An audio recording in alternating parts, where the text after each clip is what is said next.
It was stunning video posted on the internet for all to see, and it came with a charge that police masqueraded as protesters at this week's Montebello summit to incite violence. Tonight, an equally stunning admission from Quebec's provincial police. Susan Bonner reports. These three guys are cops, everybody! Busted.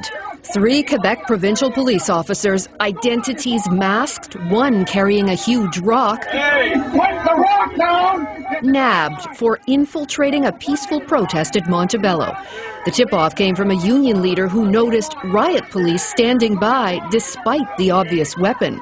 He accused the men of being undercover cops trying to provoke a riot and end the protest. The men were removed but never charged. After 2 days of questions, the Sûreté du Québec issued a news release late today confirming, yes, the men are police officers, but denying they were agents provocateurs, claiming they were sent in to identify and stop trouble. They say the police refused to throw stones, committed no crime, and were there to maintain order and security. There's a serious issue about proper police conduct here. Criminal lawyer Lawrence Greenspan has defended protesters for decades. He says it's time for politicians to act. I think the people that represent us in the legislature should be looking at some form of legislation that says, wait a second, this is not a proper use of police resources, and we should be setting guidelines. Activists have argued for years that police try to thwart their legal right to protest by trying to incite aggression so they can move in and take protesters away. They say they do it even when demonstrators gather in a designated area, as these mostly unionists were in Montebello. And they say politicians tacitly endorse it.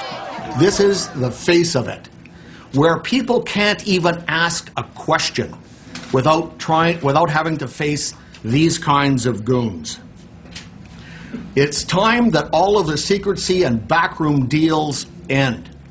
Public Safety Minister Stockwell Day stressed the federal RCMP were not involved, and there is a formal complaints process. There was also one for the Sûreté du Québec, and this incident happened in Quebec, so I would imagine people could also file under that complaints process also. The Supreme Court has ruled protesters have the right to be seen and heard. Tonight, both the Quebec and federal governments are facing calls to do more to police the police. Susan Bonner, CBC News, Ottawa.